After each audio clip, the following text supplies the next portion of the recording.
Okay, now here's the thing. So the last part is that, so go ahead and hit play. Yeah. And I'm going to show you something that can go wrong. So can we switch real quick here? So you have to be very careful to tap the space bar as lightly as you can. You've been doing a really good job of it. Yay. So that lines up rather well. Something that can go wrong is if you hold the space bar a little bit too long.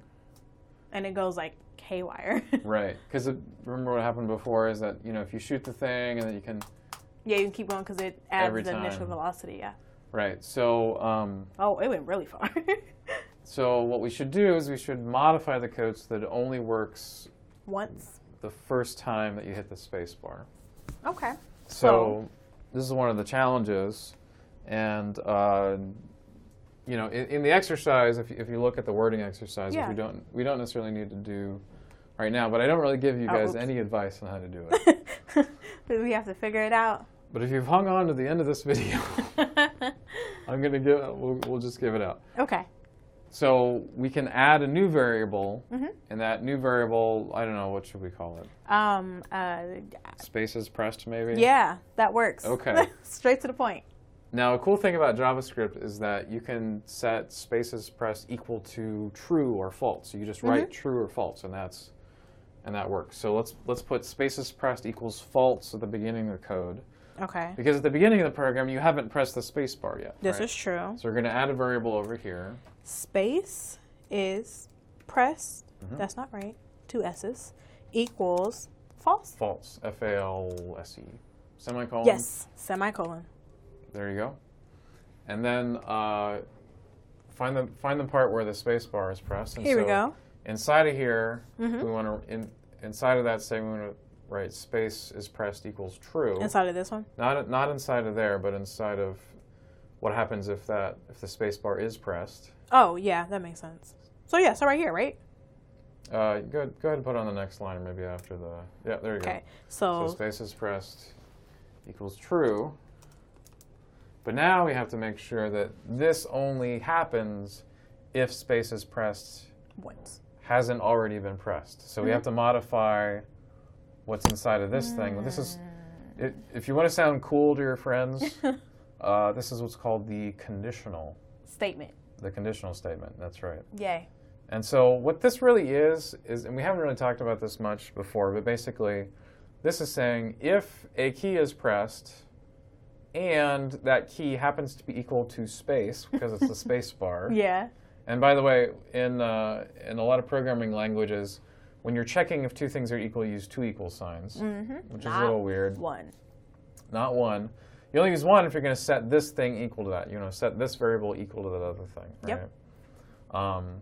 And so what we got to do is we have to modify this thing so that if a key is pressed and that key is spaced and we have not pressed space before, then space is pressed is true? Then space is pressed is true and launch the thing. Yeah. Right? Yeah. So we got to put in another and here. Okay. So we have if key is pressed, check. And if key is equal to space, check. And space is equal to, space is pressed equals to true. Space is pressed equals, well, yes. False, actually, because we haven't pressed it yet. If we haven't pressed it yet. Oops. Yeah, if we haven't pressed it yet, then we still haven't launched the thing. Oh, no. You want to slide that? There you go. That looks good to me. Yeah, let me, not semicolon. No, you don't need semicolons inside of the parentheses. statements. You don't need it inside of there. Things will not go well. Don't ask me why. I don't know why. But, all right. Learn from me, guys. Okay, let's go ahead and play the thing and see what happens. So. And press that space bar as many times as you want. Yay! It only worked the first time. Yep, it did. So we did it. Yay! All right. Looks like a pretty good code to me. And it wasn't too bad to get there either. Now, one more thing. I promise this is the last thing. So go back over here to the exercise. So you notice that it doesn't really look very much like an Angry Bird yet, right? No, I was wondering. It looks like a giant triangle flying across the screen. Yeah.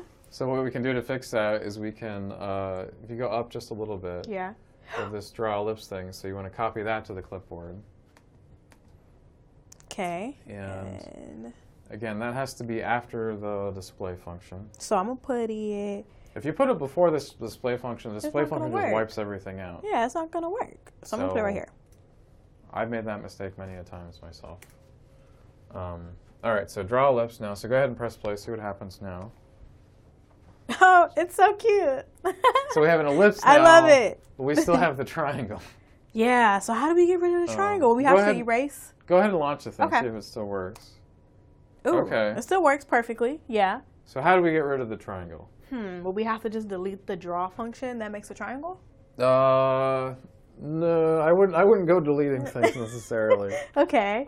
So we have to, so normally you never look at the functions.js file. Yes. It's Pandora's box. Never do it.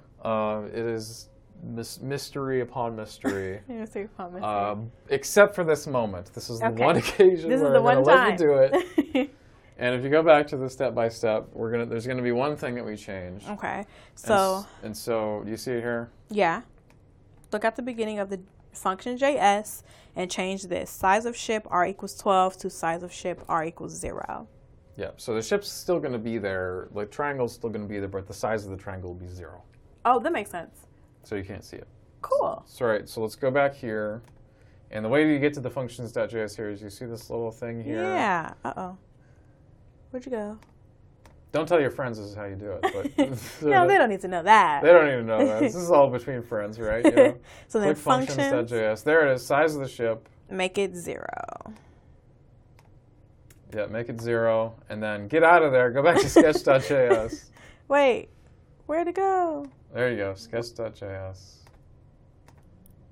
Okay, I was like, I'm pressing it. And then you can hit this. Now let's play it again. You can click this thing to hide that again. So play it again. Oh, man. It never happens. That never happened. Yay! Let's not even talk about that. So now the triangle's gone. You hit spacebar. And it looks like an angry bird. It looks a little bit like an angry bird. Yay! So, there you go. We got Angry Birds. Got Bellicose Birds.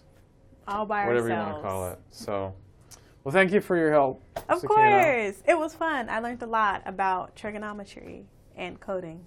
I hope you guys learned something too. Ciao. Thanks.